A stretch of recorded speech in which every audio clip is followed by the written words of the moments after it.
Italy, 1947. 2 years since the war's end.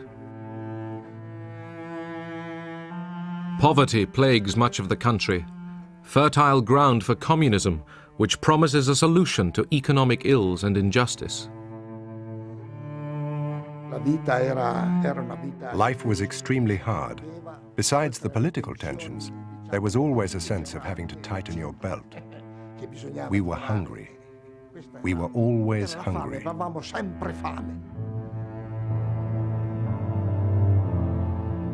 As membership of the Communist Party reaches 2 million, America fears that Italy and Western Europe could fall to communism.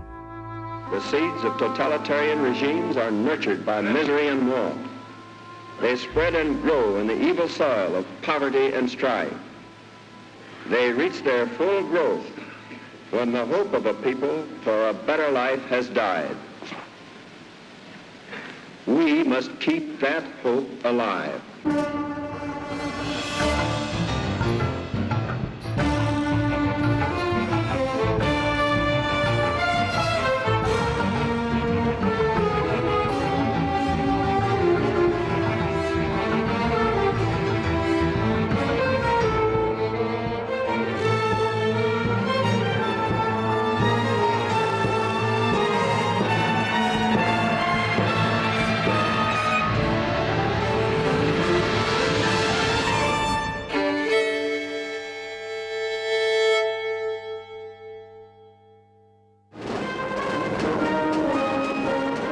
May Day in Moscow, 1947.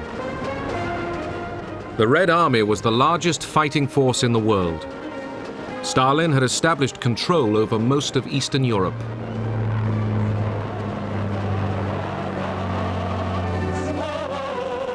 The Soviet Union offered an alternative model for society: public ownership and a centrally planned economy, in contrast to the Western belief in a mixed economy and free trade.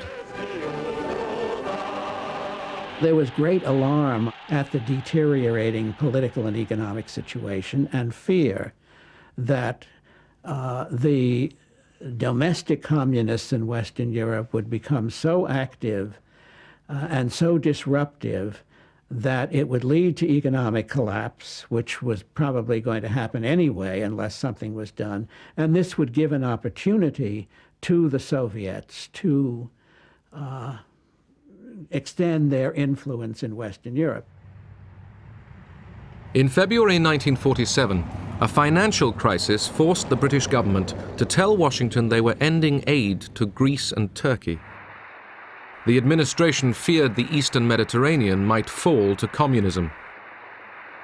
Truman used this opportunity to take the offensive.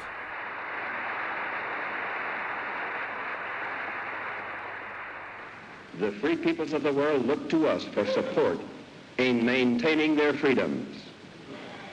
If we falter in our leadership, we may endanger the peace of the world, and we shall surely endanger the welfare of this nation.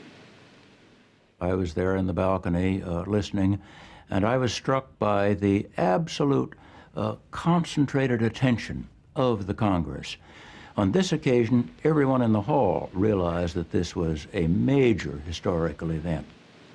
I therefore ask the Congress to provide authority for assistance to Greece and Turkey in the amount of $400 million for the period ending June 30th, 1948. Truman pitched the struggle for the first time as between freedom and tyranny, the West and the communists.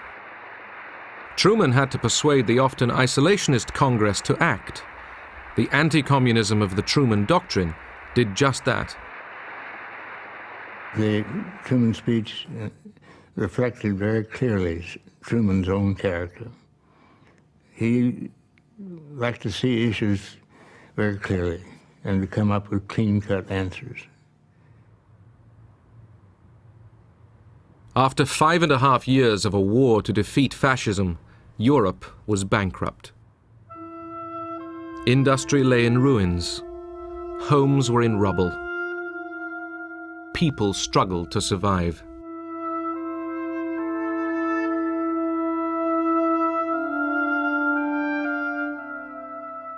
The Communist Party, which had fought fascism, attracted new recruits. The appeal of communism to young people and to students was that of a hope that it was possible to create a classless society. Many people believed that communism was going to create a better world, better than the one that existed before the war. This was the only party that you could join if you wanted to change the world. The man called on by Truman to face the communist threat was the newly appointed Secretary of State, General Marshall, the wartime military leader. He would plan the United States response. Marshall was an extraordinary man. I've never known anyone like him. He, in many respects, was a very austere, unapproachable man. He never allowed anyone to call him George Marshall, including the president. When the president asked him if he should, he said, no, General Marshall will do. He exuded leadership and character. In March, Marshall met Soviet Foreign Minister Molotov at a meeting in Moscow. Britain and France were there too. The Big Four tried to agree on the future of Germany. Despite warm Russian hospitality, weeks of meetings got nowhere. Marshall made one last effort. He had an interview with Stalin in the Kremlin, and that interview convinced Marshall that what the Soviets were doing were stalling for time in order for the situation in Western and Central Europe to become more and more adverse, so that popular unrest would become greater and greater, the communists would grow in strength, and that maybe communist regimes would come to power in Western Europe without the Red Army having to invade.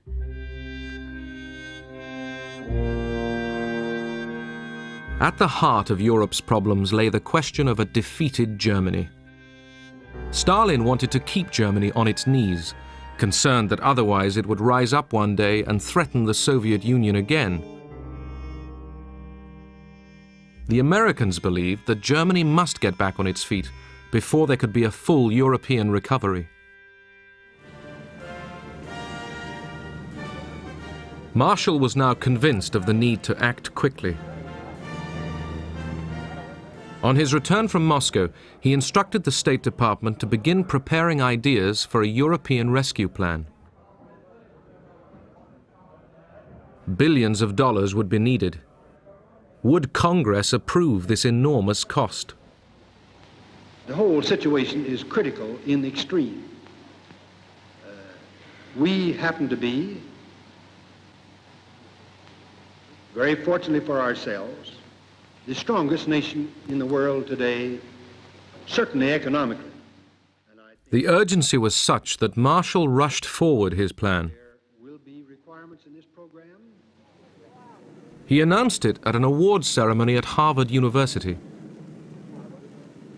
There were no film cameras present. Marshall proposed aid to Europe on a vast scale and invited the Europeans to respond. Ernest Bevin, the British Foreign Secretary, immediately realized the importance of Marshall's speech. He had always wanted to involve the Americans in European reconstruction. When Marshall made his big speech in Harvard, Bevin seized upon it and, bringing the French in at the same time, welcomed it, and out of that they built up what became the European Recovery Program and the whole recovery of Western Europe. The Soviet economy also desperately needed investment to make up for the ravages of 4 years of war on Russian soil. In theory, the Marshall Plan was open to both East and West, but would Stalin participate? Stalin was always suspicious, and he wasn't keen on it from the very start. He said, "Just you watch it. The situation is quite different from the wartime Lend-Lease American assistance to us. With the Truman Doctrine in place as well, they don't really want to help us. They just want to tear the people's democracies away from our sphere of influence, to win them over, to infiltrate them, to pull them away from the Soviet Union."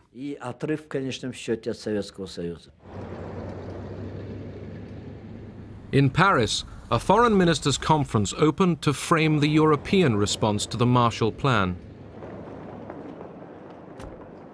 Despite Stalin's caution, Molotov and a large Soviet delegation turned up at the conference table. Molotov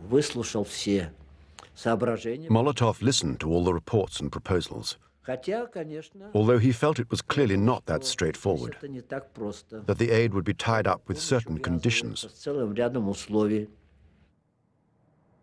Throughout the Cold War, spies were used by both sides. At this critical point, spies in London were passing their Soviet controllers document after document. Dozens. I mean, all the diplomatic going in and out from the Foreign Office, we had access to everything. After 6 days of meetings in Paris, Soviet intelligence gave Stalin new information about the Marshall Plan. Our intelligence service knew everything. We've read all the documents which were produced by United States, by the government of the United States, which was sent to almost all European countries, including the government of the Soviet Union, but and other documents which were not sent to the Soviet Union. This information confirmed that America didn't really want us to participate in it. They just made this demonstrative gesture in order not to scare away those already dealing with them. Stalin abruptly told Molotov to pull out of the negotiations. As Molotov left the Paris meeting, he accused the West of dividing Europe into two hostile camps.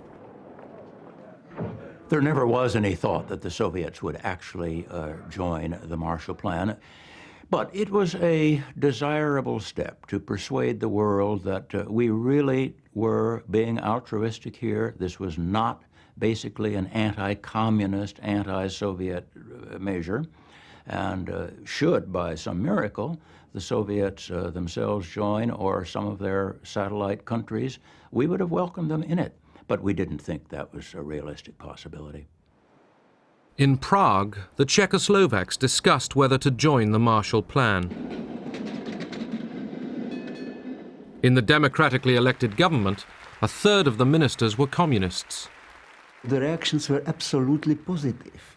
Even the communist ministers in the government, in the Czechoslovak government, agreed with our participation in Paris. That means to attend the conference to prepare the Marshall Plan. The decision of the Czechoslovak government was absolutely unanimous. Stalin summoned the Czech Prime Minister, Klement Gottwald, to Moscow.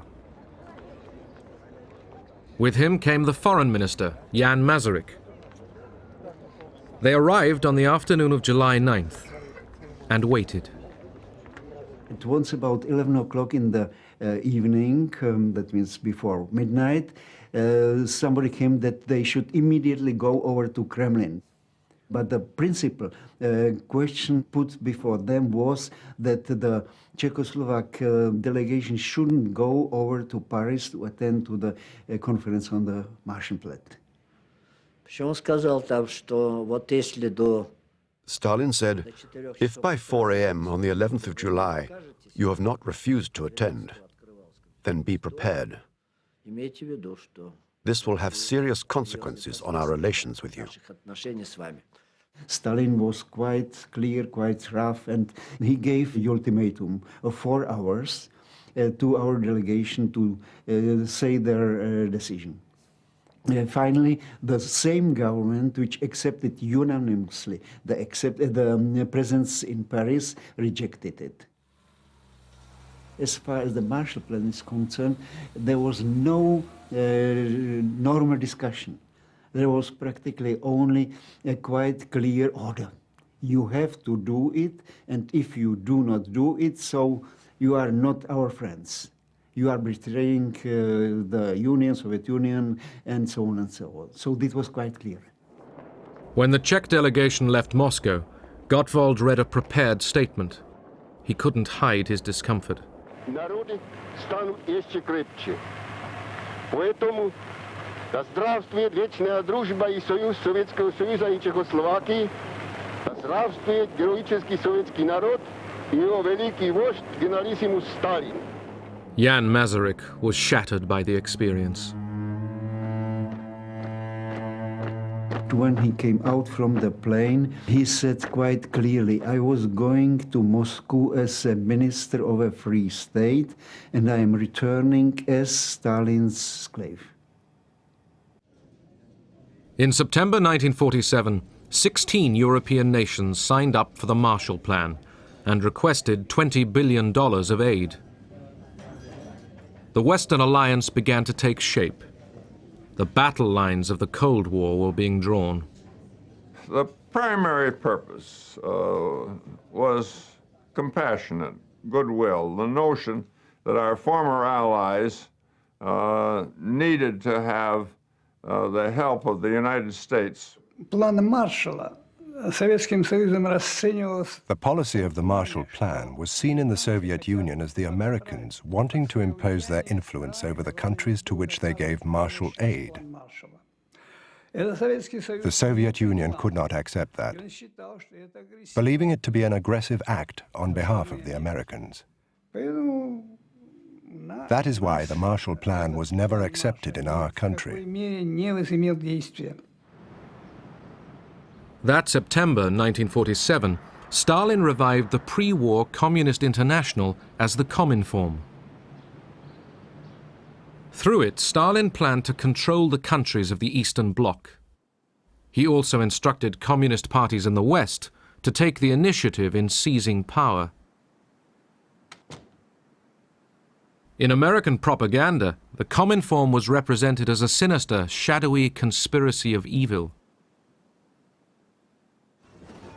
But its economic associate, Comecon, offered Russian aid to Eastern Bloc countries, sending grain to Czechoslovakia after a bad harvest.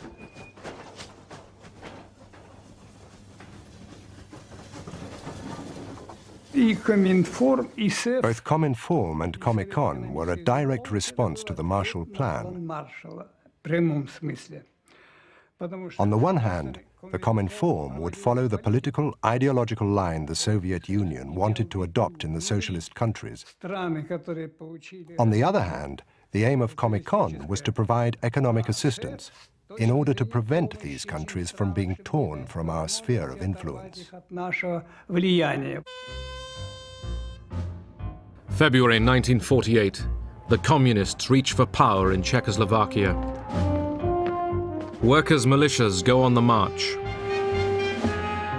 Non-communists are arrested.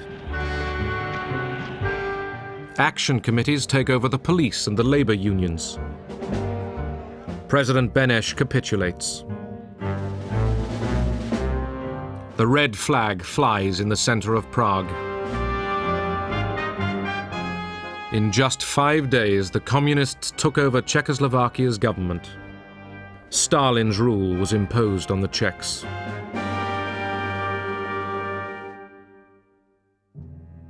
Two weeks later, Jan Masaryk fell to his death from the window of his apartment in Prague. The argument still rages.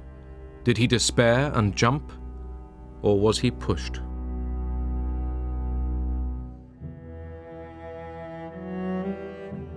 Masaryk was the son of Thomas Masaryk, the founder of the Czech state. His funeral symbolized the end of a free Czechoslovakia. After the death of the minister, and there were really tens of thousands of people who were coming to say farewell to the minister, the last farewell. They were crying and flowers and so on and so on. But the general persuasion was that there was really the end. We felt it like that, unfortunately. The communist takeover in Prague shocked Washington. There, the case for martial aid was still being argued before a partly isolationist Congress. The Soviet Union and its agents have destroyed the independence and democratic character of a whole series of nations in Eastern and Central Europe. It is this ruthless course of action and the clear design to extend it to the remaining free nations of Europe that have brought about the critical situation in Europe today. It was touch and go when both houses of Congress were finally considering the legislation. Then the Czech coup occurred, and that was the final straw, because even the isolationists, or most of them, could see that the Russians were advancing westward with the takeover in Czechoslovakia and so on. So it helped very importantly to pass the legislation. On April 3, 1948, Congress approved $5 billion of martial aid. The Marshall Plan was born from the need to feed the hungry and to prevent communism spreading over Europe.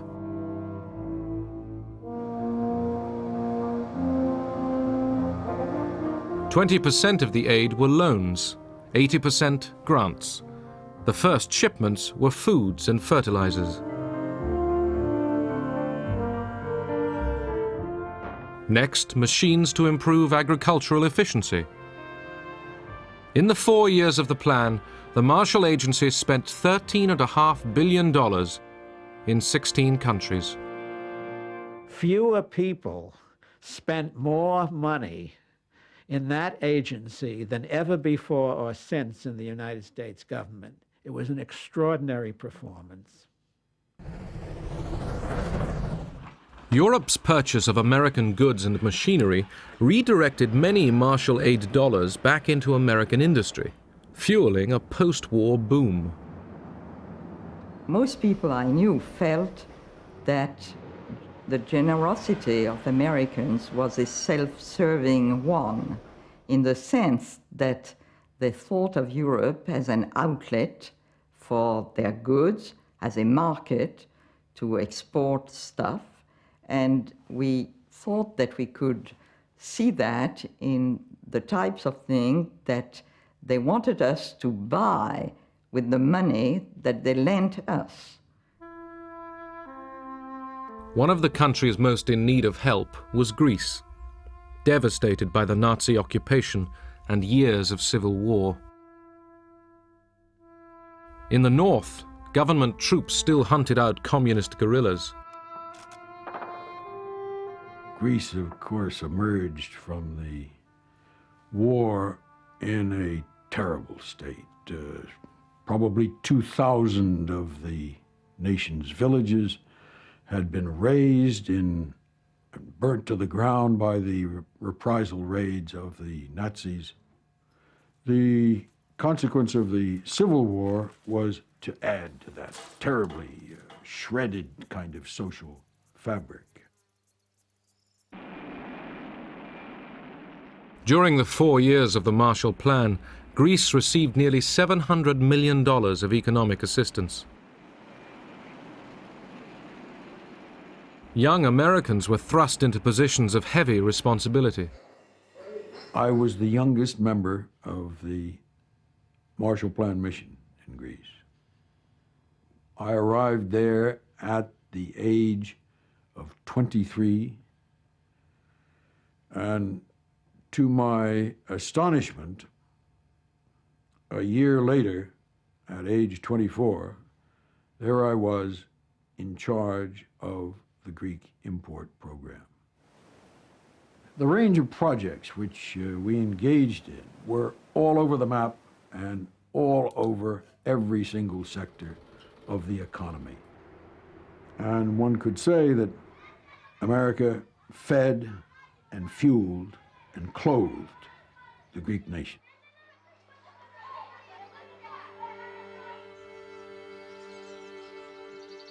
In the hill villages of northern Greece emerging from civil war, the Marshall planners came up with a scheme to meet a local need.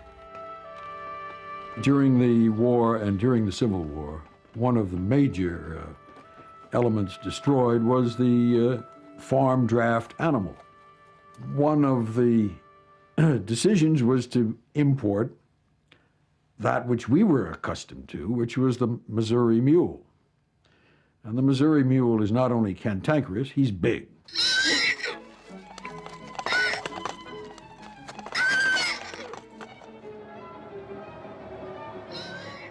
American mules arrived in Greece after a long sea voyage.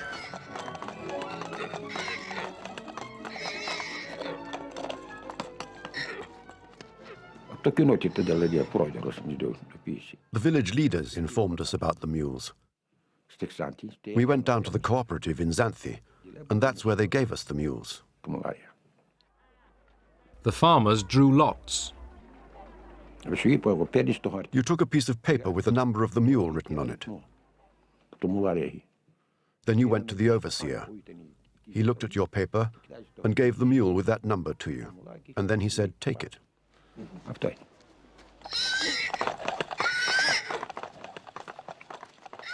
The only problem was that the American mules were very much larger than the animals local farmers were used to. The mules were very good. They were a bit wild, but slowly we got them under control. They were fat and big, and we began to use the mules to plow.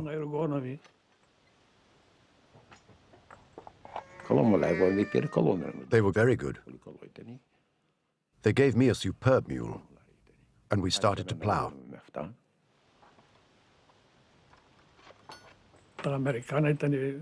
The American mules were best. They were from the stable, well-fed and fat.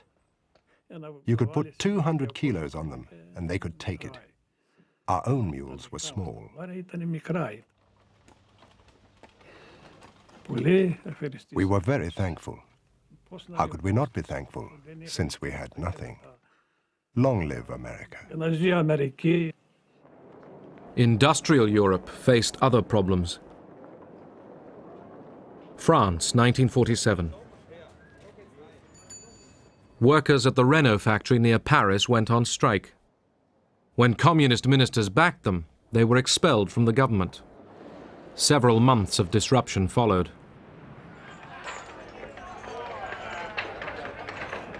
Strikes spread. In the fall, 3 million workers took to the streets. We had a lot of sympathy for the strikers because we felt that they were poorly paid, and we felt that the government wouldn't do anything for them unless they put pressure on the government. Ministers feared civil war. The United States made it clear to Paris that there would be no Marshall aid to French industry until the government had the communist threat under control. Acts of sabotage culminated in the derailing of an express train, causing 20 deaths. The strikers lost popular support. The disruption ended. The French Fourth Republic would now receive Marshall aid, $2.7 billion of it. Yugoslavia had gone communist at the end of the war, without help from Moscow. The Yugoslav leader, Tito, became an ally of Stalin. But it was an uneasy alliance.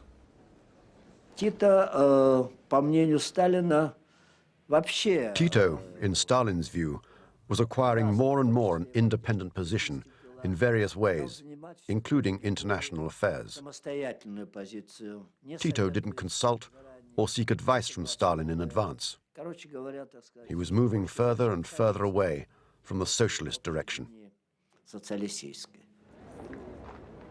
The split came in 1948 when Stalin expelled Tito from the Cominform. Following the rift, Tito turned to the West. After a series of disastrous harvests, Tito requested American economic assistance.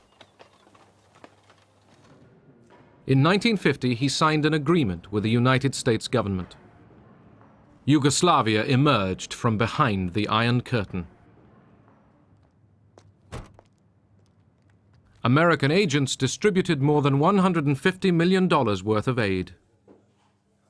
This was not totally an altruistic effort. The United States had enormous self-interest in the success of the Marshall Plan. Otherwise, it wouldn't have been undertaken. America had a vital stake in the recovery of Western Europe. If the United States had allowed Europe to collapse, it would have cost us much more than what we spent on the Marshall Plan. We were doing well by doing good.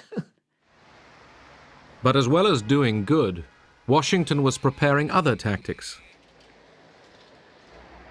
In Italy, by 1948, the Communist Party, led by Togliatti, dominated the left-wing Popular Front. The Christian Democrats, led by De Gasperi, ran the government. In April, the first general election since the war raised expectations of a communist victory through the ballot box. I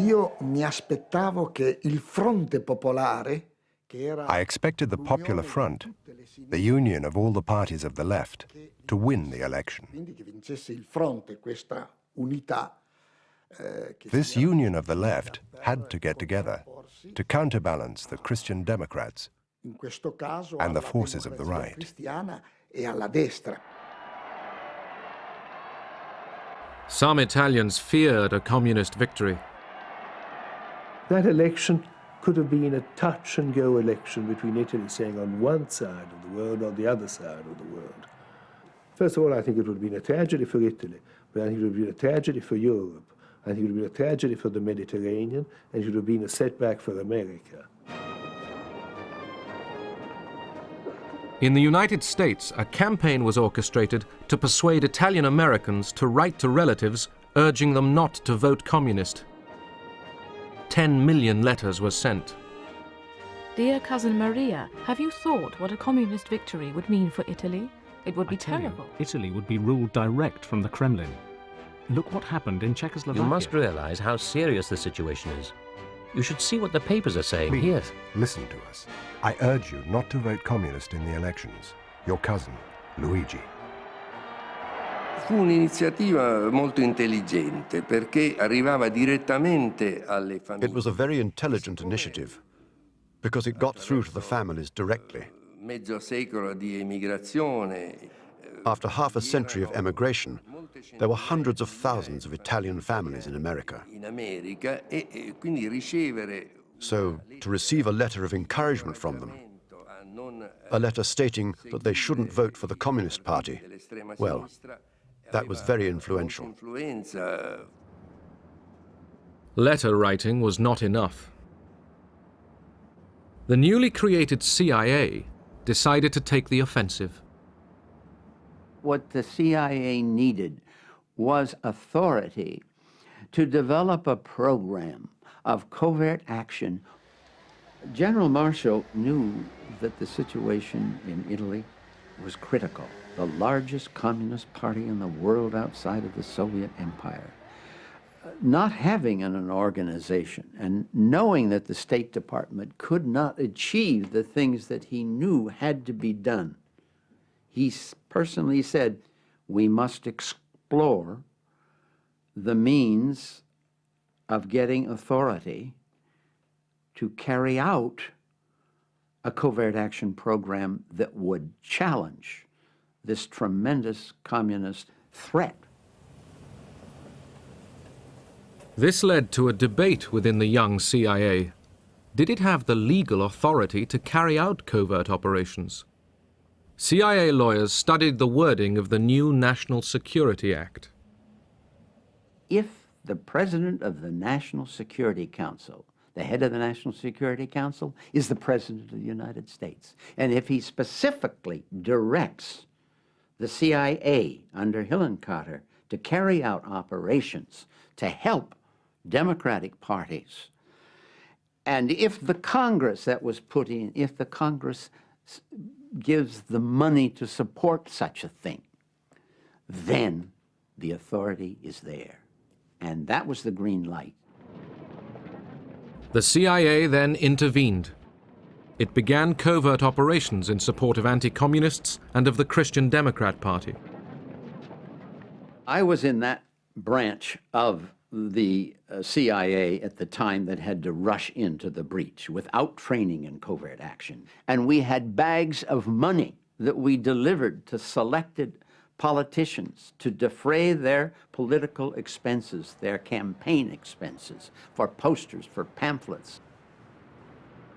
Io direttamente non sono a conoscenza di questo. Personally, I'm not aware of that. It was spoken of, but I don't know anything about it, because I was never directly involved in party affairs. The church, too, mounted a powerful campaign against the communists.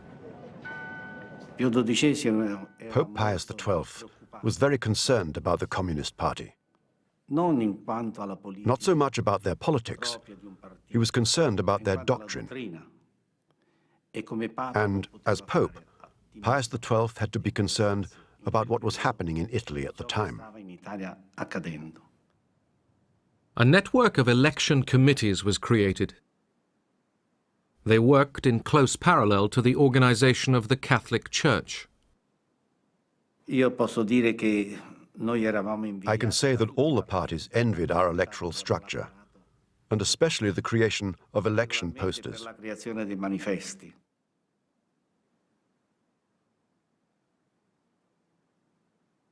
In the rural areas, there were no cinemas. It was unthinkable at that time. So we had this idea. We sent some lorries out into towns and villages, and we projected the films at night, electioneering films. When we showed those films, everybody used to rush to the squares where the films were projected. They were always very crowded.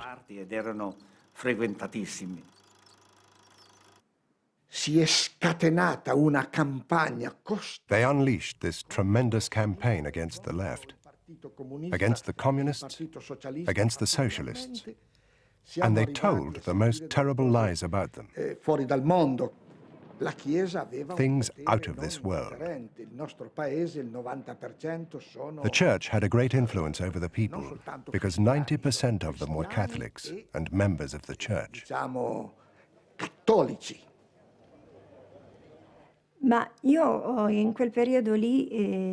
that particular time, I was a practicing Catholic.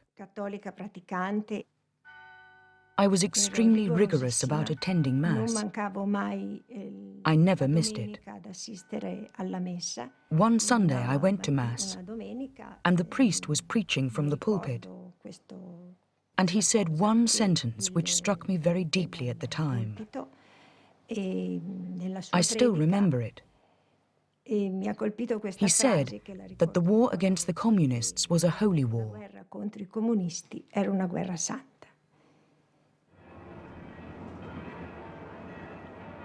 Pope Pius XII and the Catholic Church had supported the fascists throughout their decades of rule. But the Vatican totally opposed communism. Just days before the election, Pius XII excommunicated many members of the Italian Communist Party.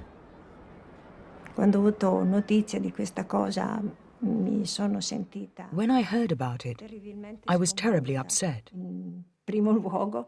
To begin with, there was the fact that at the time I was engaged to my fiancé. We were getting married the next year, and this meant we couldn't get married in church.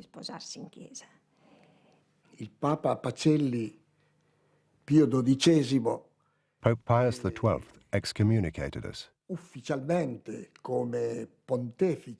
communists and the friends of communists. Gli amici dei comunisti. Not being able to marry in church meant I couldn't wear a white dress and have all the flowers, have the music playing. My uncle, who had been like a father to me when I was a child, couldn't even take me to the altar. Not to mention that as a Catholic, I very much believed that my marriage had to be blessed by the priest, who represented Christ on earth. And this was what I believed in. You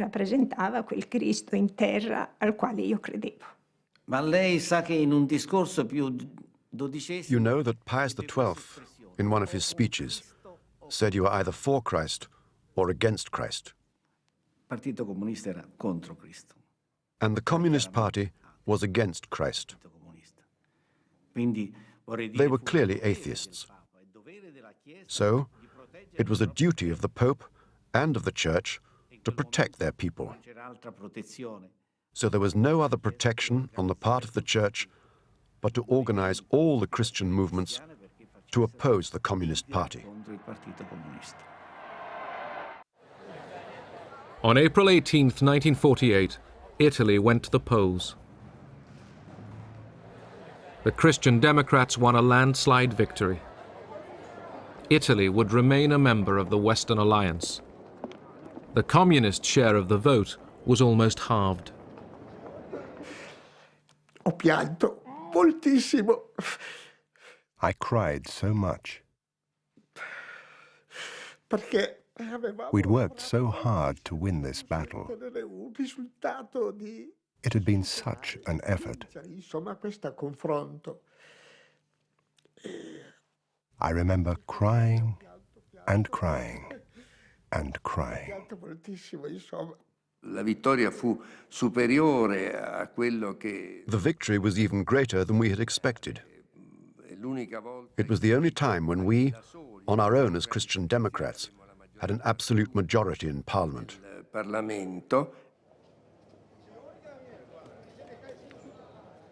The CIA, too, drew its conclusions from the election victory.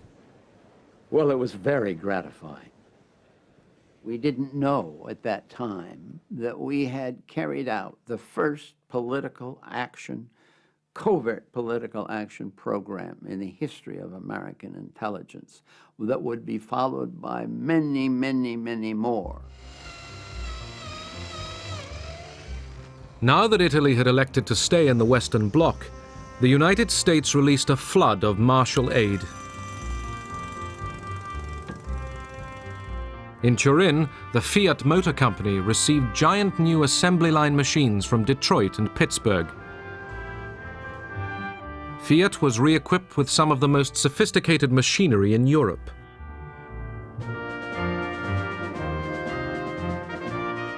Fiat's recovery would fuel the revival of Italian industry. In Europe and in Italy especially, we thought of America as all-powerful. They had 50% of the world GNP, they had all the modern technology, they'd beaten the Nazi system. And I don't say that you didn't expect it, but we were pleasantly surprised to see the generosity of their foreign policy. And the generosity of their foreign policy at that moment was expressed through the Marshall Plan. The Marshall Plan also demonstrated the United States' desire to secure Europe's future. The message was, modernize your economies, and you too can be like us. The Americans were trying to impose American ideas, American organization into Europe. There was a feeling that if the European economies were to be rebuilt, if Europe was to be competitive in the world economy again, it would have to imitate American production methods, American management methods, and so on. And many European businessmen were eager to do this. In those years, I mean, the immediate post-war years, the whole of Europe was in a recession. So first of all, it helped us step out of a recession. It gave us a certain amount of speed to the economy. But that was the first step. the second real step that was it approached this European community on the whole. It brought us towards NATO, and it brought the European countries closer to each other and to the United States. The Marshall Plan set out to build a European consumer society. The United States wanted a free enterprise Western bloc, peaceful, united, and tied to American trade and capital. The Soviet Union was forced to build its own rival bloc.